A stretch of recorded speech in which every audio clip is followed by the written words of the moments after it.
Cette vidéo est tournée dans le cadre de la Semaine de la science et des technologies.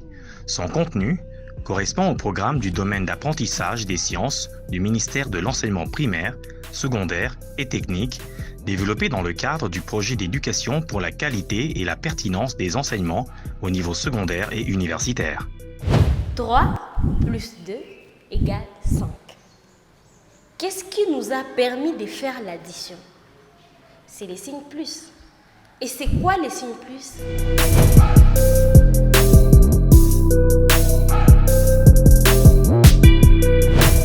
Dans cette vidéo, nous allons parler de deux types d'opérateurs. Les opérateurs arithmétiques et l'opérateur de chaîne de caractères. Commençons par les opérateurs arithmétiques. Nous utilisons souvent 7 opérateurs arithmétiques dans les algorithmes. Visualisons un peu ces tableaux. La première colonne contient les opérateurs arithmétiques que nous connaissons habituellement. La deuxième colonne contient leur représentation algorithmique. Et la troisième colonne contient des exemples. Nous avons l'addition, la soustraction, la multiplication, la puissance, la division et ensuite la division entière. C'est quoi la différence? La division entière ne récupère que la partie qui se trouve avant la virgule. Tel que 7 divisé par 2, c'est 3,5. Pour la division normale, la réponse est 3,5. Pour la division entière, la réponse est 3. Donc, pour la division entière, on omet la partie qui vient après la virgule. Ensuite, nous avons ce que nous appelons les modulos. Les modulos, c'est le reste de la division. Si nous faisons une disposition pratique, nous verrons que 7 divisé par 2, c'est 3 et le reste est 1. C'est-à-dire que 7 modulo 2, c'est 1.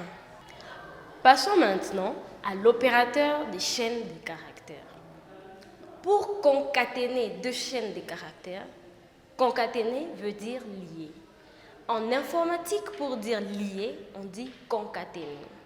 Alors, pour concaténer deux chaînes de caractères, on utilise l'opérateur de concaténation qui est représenté soit par les signes plus, soit par l'autre chaîne de concaténation. Prenons un exemple.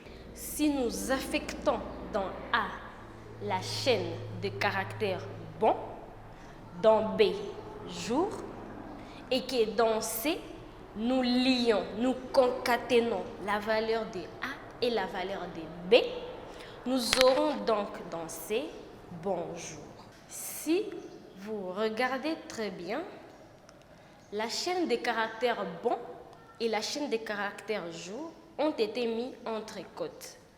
Mais A ni B n'ont pas été mis dans la chaîne de caractères.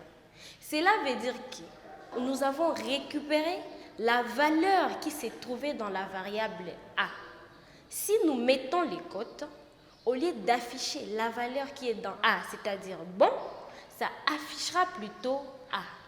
On peut également noter C de la suite, A plus B affecté dans C, c'est-à-dire que C contient bonjour. Vous avez dû voir ces signes en forme de flèche plusieurs fois. Ces signes signifient affecter, qui veut dire attribuer une valeur. Si la variable est vide, elle prend directement la variable qui lui est affectée. Si la variable contient une valeur, elle écrase d'abord l'ancienne valeur pour prendre la nouvelle valeur. Exemple d'affectation. Nous initialisons. Initialiser veut dire donner une valeur initiale. Nous initialisons les variables suivantes.